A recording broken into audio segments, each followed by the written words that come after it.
The question in front of us today is it true that you can achieve any goal that you desire?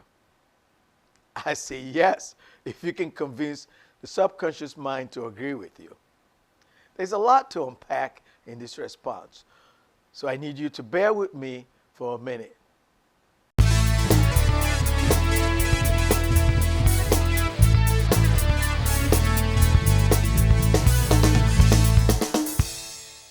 For the listeners out there, this discussion is an excerpt from my upcoming book that is titled Unlock Your Possibilities.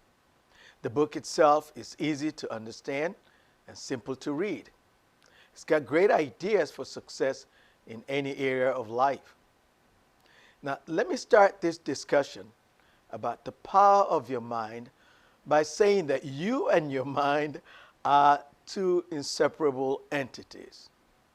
Have you ever been to a wedding and hear the minister ask the couple to repeat the statement, "For better or worse, till death do us part"? That's what I'm talking about when it comes to your mind and your relationship with your mind. You're tied to the hip.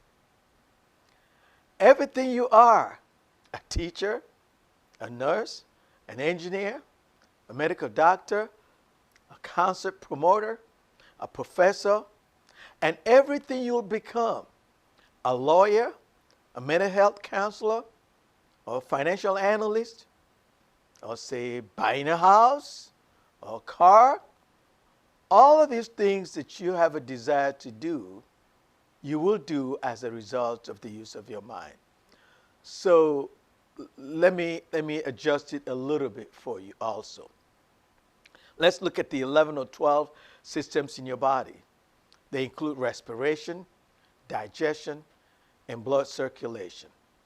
The point is, when it comes to breathing, sweating, and your body digesting your food, all these and other internal processes are done without asking you for permission.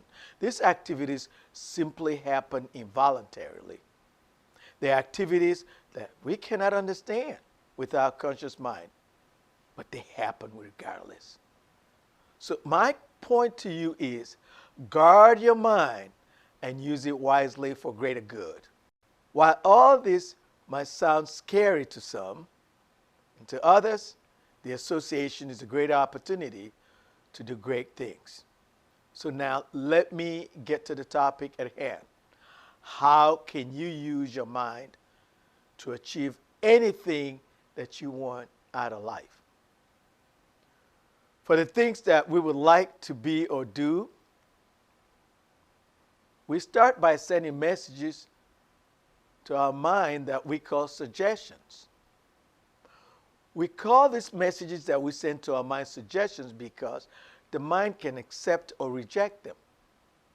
Now, there are two types of suggestions that we make to the mind. Auto suggestions. These are suggestions that we ourselves make about what we would like to be or do. Or hero suggestions. Suggestions that come from the outside world, people we know, people that care about us, our friends, our teachers, parents, even from our religious leaders. Now, suggestions, I'd like you to know, can be negative or positive. But either way, they can be accepted by the conscious mind or the subconscious mind.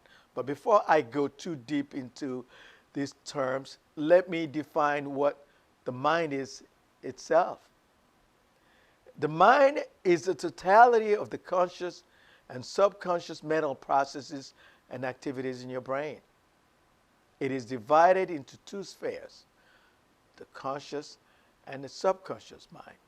However, these are spheres within the same mind. In other words, the mind plays a dual role, but it's the one single mind that we have. Let's understand that. So, as Jim Rohn would say it, that the main function of the conscious mind is to stand guard at the doorstep of the subconscious mind to protect it from false impressions. Now, let's take a look at what the subconscious mind is, which is sometimes known as the subjective mind or the involuntary mind. It's the illogical mind, because most of what it does we don't know, we can't explain. We sometimes call it the irrational mind. But it's also known as limitless mind, because it is the infinite storehouse of memory. Everything that we send to it from the conscious mind stays there, does not leave. Remember, anything that's rejected, any suggestions that's rejected, will leave as a fleeting thought, will leave at the conscious level. But anything that gets into the subconscious mind stays there for manifestation. The subconscious mind is also known as the creative mind. Okay. When we make suggestions to the mind, they must first go to the conscious mind for approval, authentication or acceptance, validation, before any of the suggestions become thought impulses or vibrations that get ready to set, that are sent to the subconscious mind through imagination, intense imagination.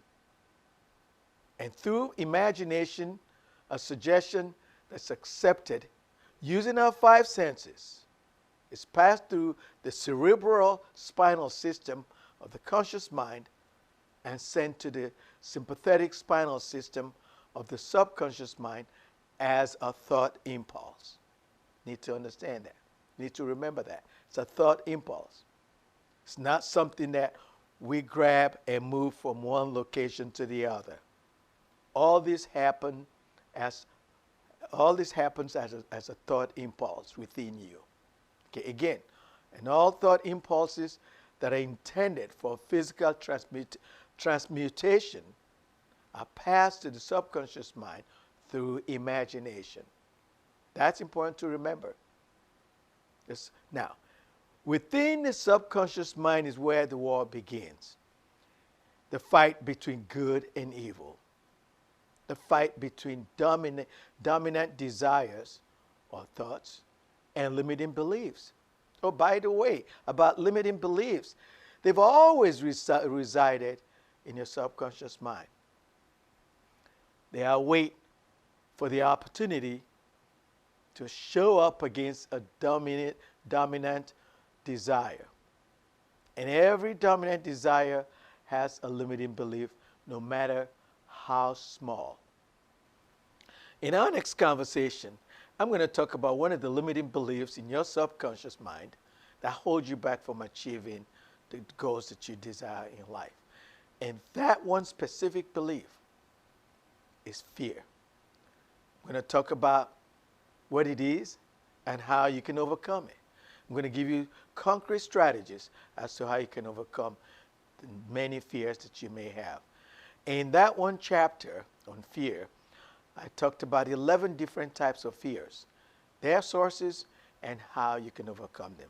So until then, stay tuned. I'll see you next time. Okay.